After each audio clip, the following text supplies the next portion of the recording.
Então, padre, me conta, afinal de contas, quem é Theo? Então, Natália, Theo é meu amigo Theo, vem de Teófilo, que quer dizer amigo de Deus, e Theo representa aquele filho mais novo da parábola do filho pródigo, que na verdade representa toda a humanidade, representa cada um de nós. Essa humanidade que, por causa do mau uso do livre-arbítrio, se afastou da casa do Pai e precisa fazer essa experiência de retorno para o Pai. Esse livro, Castidade, meu amigo Theo, ele tem como pano de fundo essa parábola do filho pródigo.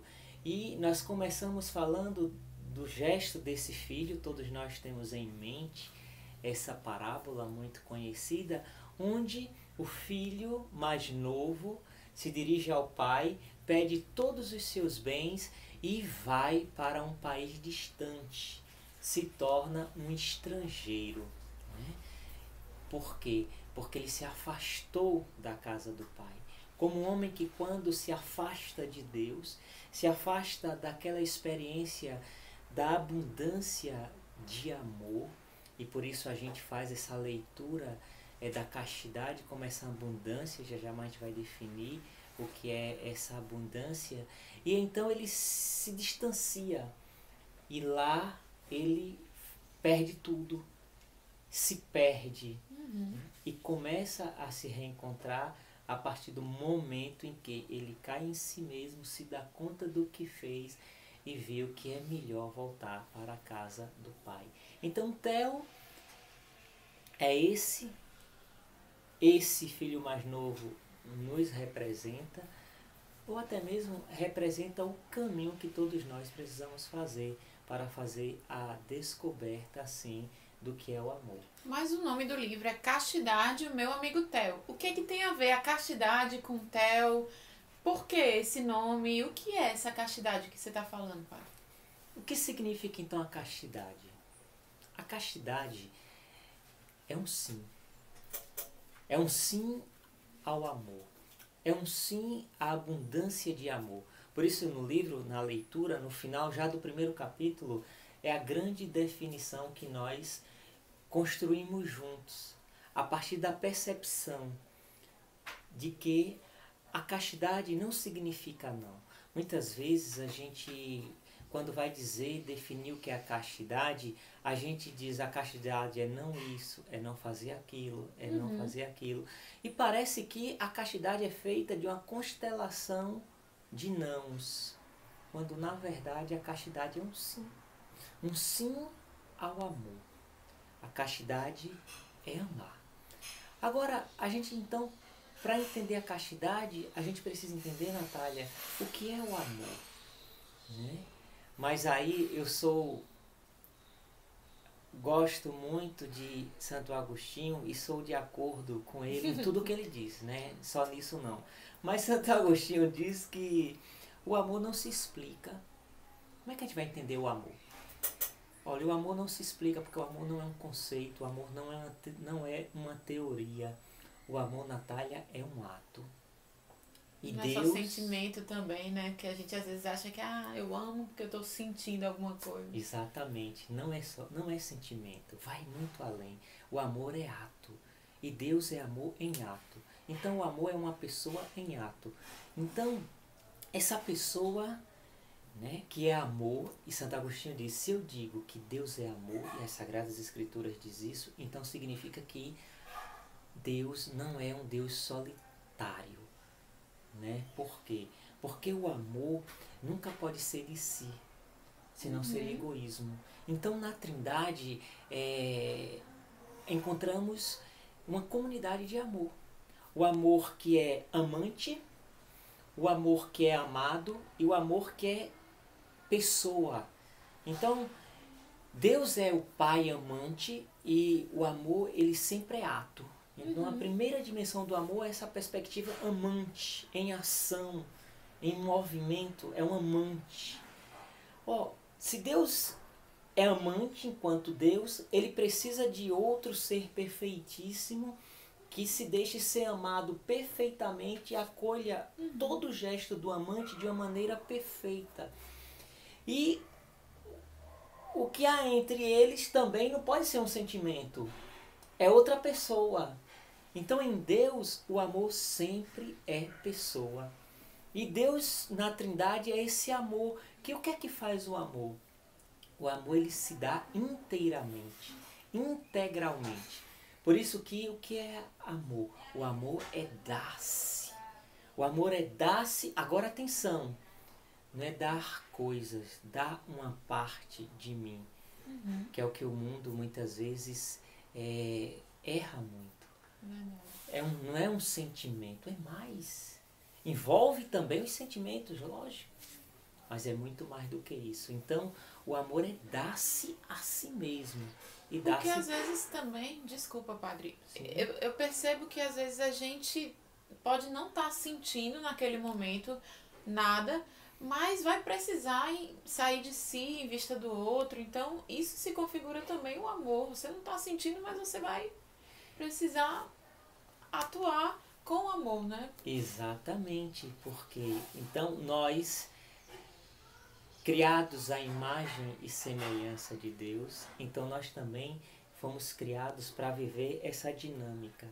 Agora, essa dinâmica ela se dá numa dimensão de pessoa para pessoa. Por isso, como bem você falou, Natália, o amor ele vai além do sentimento. Eu posso até não sentir naquele momento, não estar sentindo, mas eu posso amar. Eu posso fazer escolhas de amor. Por exemplo, né, São João Paulo II, em um livro, Amor e Responsabilidade, ele faz uma análise do amor humano na perspectiva do matrimônio. E é muito belo porque ele diz que o sacramento do matrimônio faz com que o casal ali, o amor e a responsabilidade faz com que um nunca instrumentalize o outro. Porque o amor sempre vai olhar para o outro como uma pessoa, né? Ele olha para a inteireza da pessoa. E o amor ele se dá então inteiramente. E aí não há uma instrumentalização. Se na Trindade o amor sempre é pessoa, o amor nos revela a nossa essência de pessoa, e na nossa essência nós trazemos uma identidade ôntica, ontológica, relacional, né? Então, a castidade é essa abundância de amor e me ensina a olhar para o outro como pessoa, né? E mesmo no matrimônio de São João Paulo II, até na vivência até do próprio ato conjugal, aquilo ali não é uma dimensão, não é uma parte que eles se dão, não é uma comunhão só de corpo ou de uma parte do corpo, não, é uma inteireza, porque é uma comunhão de pessoas.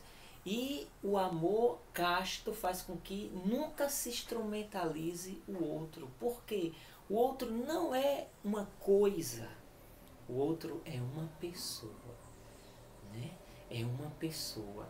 Então eu me dou por inteiro àquela pessoa. Isso tanto numa vocação matrimonial, como por exemplo também numa vocação no chamado à virgindade ou ao celibato, né? A vocação celibatária também vai nesse sentido, né? E então é muito importante essa compreensão do amor em ato e o amor como essa dimensão também de pessoa. E assim, eu tava até me lembrando, tem uma música que eu gosto e também é bíblico, né? Que diz que nós precisamos tirar as sandálias dos pés para entrar no território da vida do outro. Então é mais ou menos isso, né? A castidade é isso, nos ajuda a tirar as sandálias dos pés para entrar também no território da vida do outro, né? Exatamente. E esse tirar, muito bela essa imagem, Eu Natália, acho muito porque tirar as sandálias é eu tirar ali os preconceitos, é eu me colocar desarmado diante do outro, sem preconceito, sem interesses egoístas. Sem essa duplicidade, né? Exatamente. Até porque como a castidade faz com que nós não sejamos duplos. Exatamente, Natália. Essa duplicidade nas intenções ou no falar. Por quê? Porque a castidade nos torna íntegro inteiro. Porque a pessoa, ela é uma unidade, né, consubstancial de corpo e alma. Eu olho para o outro e o acolho na sua inteireza. E aqui a gente vê também, Natália, a grande beleza e a dignidade do corpo. Falar da castidade é preciso falar do corpo também. Porque o corpo é, como diz São João Paulo II, é que torna visível o invisível, né? Mas o corpo não é uma matéria, não é uma parte. A gente não pode se pensar fora do corpo.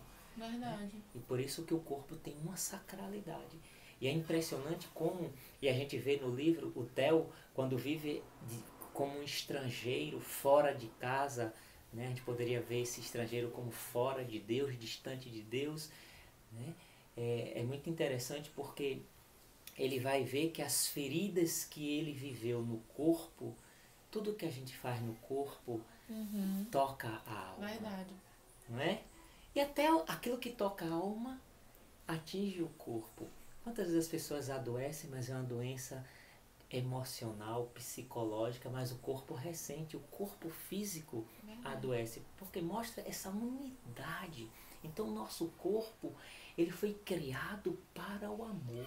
Eu acho muito bonita a passagem, né, que diz: tu me deste um corpo e é nele que eu quero fazer a tua vontade, né, que eu vou cumprir a tua vontade. Eu acho que é muito isso, né? Exatamente. O corpo como um instrumento, entenda? Sim. Para Como um realizar sacramento, né? a vontade de Deus. Exatamente, exatamente. Um lugar, né, de realização da vontade de Deus. Exatamente. E aí o que é que o mundo fez? A mentalidade mundana desvinculou a ideia do amor, porque o amor, quando a gente pega na língua grega e diz Deus é amor, a gente sabe que ali está a dimensão ágape, a dimensão filia, a amizade e a dimensão eros. Eros é do gozo, do prazer, do êxtase. Então o que é que acontece? O mundo, ele desvinculou o eros da dimensão ágape, né? Da dimensão da filia, da amizade. Por isso que no livro tem um capítulo que é um parágrafo que eu dialogo com Nietzsche, porque Nietzsche acusou a igreja de ter negado Eros, né? Quando na verdade a igreja nunca fez isso. Pelo contrário, a igreja apenas diz que Eros é uma face do amor. Eros é uma dimensão do amor. E que Eros não pode ficar sem aquela dimensão do amor ágape, que é também o amor de sacrifício, de renúncia, pelo outro, né? Então, a gente não pode e deve pensar nem o Eros sem o ágape, porque o amor não é prazer simplesmente. É mais do que isso, né? O amor, então Eros precisa do ágape para ser purificado, para ser... E também ágape precisa da dimensão do Eros, né? Dessa dimensão do sair de si, do êxtase, do amor, que é um amor também apaixonante. Então, a gente vê que o mundo desvinculou aquilo que não é desvinculado e separado em Deus, né? Com isso, uma concepção com certeza errada do corpo, e não só do corpo, também da sexualidade humana, né? Porque falando do corpo, aí agora as ideologias e todas essas mentalidades vão contra a dimensão da sexualidade humana e sua grandeza e a sua beleza, né? Como assim, padre? Na cabeça, na ideia do mundo, o que aconteceu? Se resume a sexualidade à dimensão da genitalidade, né? Porque a gente vive numa sociedade altamente pornográfica, uma sociedade altamente erotizada, então se reduz tudo ao quê? Ao sexo. Como se o sexo fosse o amor. Mas o amor é muito mais do que isso, né? O sexo, ele faz parte de uma vocação, tem a sua dignidade e quando ordenado tem a sua beleza. Às vezes as pessoas pensam, Natália, que Deus é contra o prazer. Não! Isso é mentira! Deus, ele é tão bom que ele cria o homem, cria a mulher, para que eles vivam essa dimensão num matrimônio, numa vocação, a procriação. E ele cria o sexo e ainda mais ele dá prazer para que eles vivam aquilo né? Deus, ele é tão bom que ele nos cria os alimentos, a fome, e aí dá o prazer de comer. Não é como seria chato você ter que comer sem sentir nada, sem gostar. Não, Deus não é inimigo do prazer. Apenas o prazer, ele não tem um fim em si mesmo. Que é como a sociedade prega o hedonismo, né? A busca do prazer pelo prazer. Acaba que o prazer, e a gente toca isso no livro, fica amargo. Como dizia o grande Lucrécio, aquele filósofo, aquele poeta clássico, há um quê de amargo que eu provo na minha vida em meio a todos os deleites. Ou seja, né? Cansou, né? Porque o prazer pelo prazer, ele termina não em deleite, termina nisso, nessa amargura. Então, é importante a gente compreender que a sexualidade humana, e aqui você vai poder aprofundar no livro, né? Que é um curso breve, mas assim, é uma chave de leitura. Lá nós vamos ver a importância da sexualidade humana.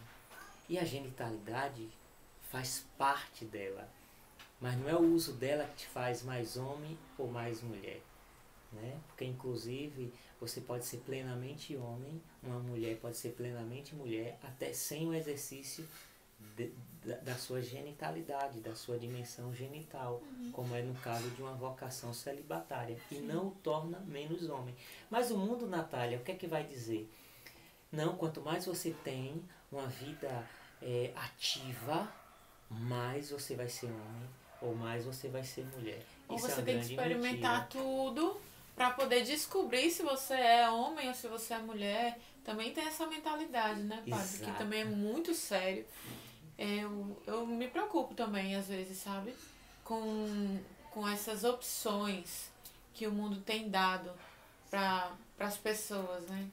E o que tem produzido tudo isso? E a gente vê uma sociedade triste, uma sociedade doente, Perdida, né? Perdida. Mas perdida em que, Natália? Justamente De naquilo si. que é mais essencial, de si e dessa capacidade de amar. Eu sempre gosto de falar, e a gente fala do fio descascado, né? E a gente poderia terminar esse primeiro bloco tocando nessa imagem, né? Quando a gente vê um fio, né? Um fio elétrico, ele tem o fio que passa aquela carga elétrica e ele tem uma capinha isolante em cima, por cima, né? Então aquela capa ela é muito importante, por quê? Porque aquela capa faz com que a energia que vem de uma fonte seja distribuída e canalizada para os vários pontos que gera luz, né? Agora, se o fio ele está descascado, o que é que acontece? Quando ele toca, ele dá uma descarga elétrica, ele perde carga elétrica, gerando um circuito, E aí, quando você vai ver uma fiação velha descascada, ela é fraca, a luz é fraca. Por quê? Porque quando ela chega onde deve chegar, chega com muita fraqueza. Eu gosto dessa imagem para dizer que esse fio elétrico é a nossa capacidade de amar. E todo mundo tem essa capacidade, né? Agora, quando você é casto, essa capacidade está ordenada. E isso gera luz. Quando não, você é frágil nos seus relacionamentos, nas suas escolhas, nos estudos. É muito impressionante quando a gente vê uma pessoa, Natália, com vícios, por exemplo, que ferem a castidade, como elas são frágeis nas escolhas dela, frágil nos relacionamentos, frágil no trabalho, frágil naquilo que quer, porque fragiliza e reduz a capacidade de amar. E aí, como você falou, nessas experiências, e que vai daqui, vai para ali, aquilo só enfraquece ela. Enquanto que a castidade canaliza, quem é casto produz luz, sabe se relacionar, sabe se aproximar sem ferir o outro e assim vai se preparando para viver grandes relacionamentos. E no caso daqueles que vão se casar, um grande amor na vida, um grande relacionamento, algo que dure e não algo que seja provisório, que passa, porque nós temos sede daquilo que não passa, daquilo que é verdadeiro, né? É mesmo. E a gente continua esse papo, né, padre? Sim. A gente continua, graças a Deus, a gente vai entrar nesse caminho aí Vai ser muito bom. E até a próxima, então. Até a próxima. Fazemos aqui um ponto. Aqui nós analisamos Theo estrangeiro, que sai dessa experiência, mas finalizamos com esse conceito precioso, essa definição. A castidade é um sim ao amor. E amar é se dar. Mas eu só posso me dar se eu me tenho inteiramente. Verdade. Não é verdade? E aí a castidade então me torna plenamente eu mesmo, pessoa. E eu sou capaz de amar. Né? Então a castidade é feita de sim. E esse sim me leva a viver o amor, a viver a minha vocação, a viver a minha sexualidade, o meu ser homem. No corpo eu vou amar, eu vou fazer a vontade de Deus. E eu vou ao encontro de Deus e ao encontro dos outros. Então, castidade significa abundância de amor e não a falta dele. É isso aí.